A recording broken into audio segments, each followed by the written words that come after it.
Assalamualaikum warahmatullahi wabarakatuh. Selamat berjumpa kembali teman-teman dengan saya Hanina Romadoni, NIM 857890841. Saya adalah mahasiswa semester 7 dari Salut Klaten, UPBJJ Surakarta. Di video praktikum kali ini, saya akan mencoba mempraktikkan tentang jenis dan bentuk gelombang yaitu di modul 6 KP1. Di sini saya melaksanakan tugas mata kuliah praktikum IPA di SD. Nah, bahan dan alatnya apa saja? Saya akan jelaskan. Di sini ada selinki, lalu ada kabel listrik, lalu ada kerat galeng. Teman-teman pasti udah tahu ya bahwa gelombang itu banyak sekali kita jumpai di lingkungan kita, yaitu ada gelombang suara, ada gelombang bunyi. Nah, untuk jenisnya itu ada dua, yaitu gelombang transversal dan gelombang longitudinal.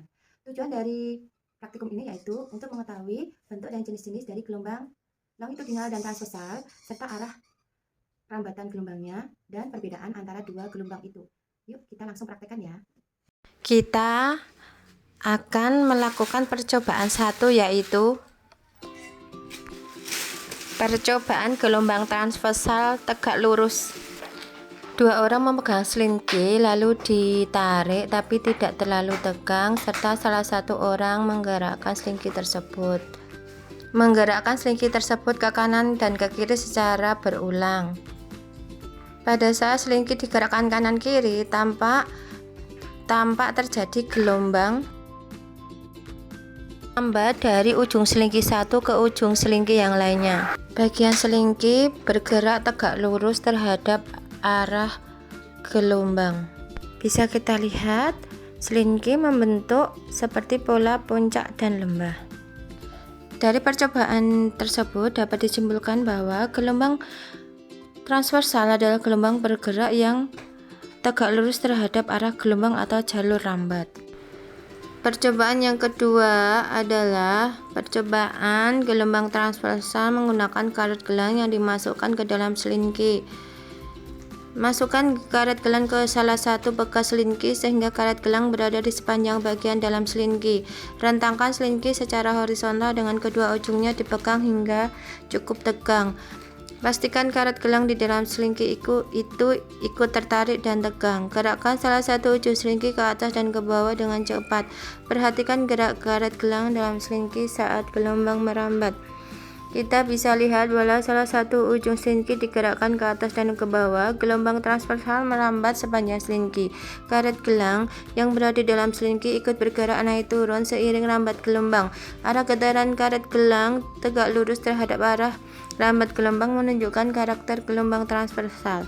Dapat kita simpulkan bahwa kombinasi karet gelang dan selinki dapat menunjukkan dengan jelas terjadinya gelombang transversal.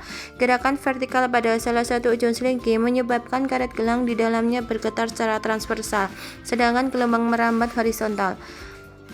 Percobaan ini membuktikan bahwa arah getaran dan arah rambat gelombang saling tegak lurus. Letakkan kabel listrik memanjang di lantai atau di meja. Pegang salah satu ujung kabel. Goyangkan ujung kabel naik dan turun secara cepat. Amati bentuk gelombang yang berjalan sepanjang kabel. Bagian kabel bergerak ke atas dan ke bawah, sedangkan gelombang merambat maju sepanjang kabel. Dari percobaan ini dapat kita tarik kesimpulan bahwa tidak semua benda itu bisa menghasilkan gelombang transversal. Sifat kaku dan elastis diperlukan untuk membuat gelombang serta arah. Percobaan keempat, siapkan karet gelang dan kabel listrik. Masukkan karet gelang ke kabel listrik. Salah satu ujung digerakkan secara cepat ke kanan dan ke kiri. Bisa kita lihat bahwa karet gelang mengalami pergerakan, tetapi tidak tampak gelombang yang merambat sepanjang kabel.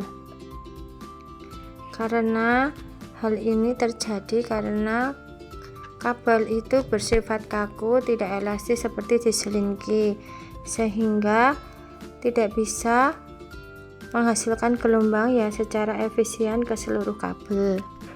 Percobaan 5 yaitu percobaan tentang gelombang longitudinal, yaitu menggunakan selinki. Selinki dibentangkan di atas lantai lalu ditarik depan ke belakang satu orang dan akan terlihat terjadi arah gerambat gelombang yang membentuk seperti pegas. Hal ini menunjukkan bahwa gelombang longitudinal adalah gelombang yang arah getarannya sejajar dengan arah rambatannya.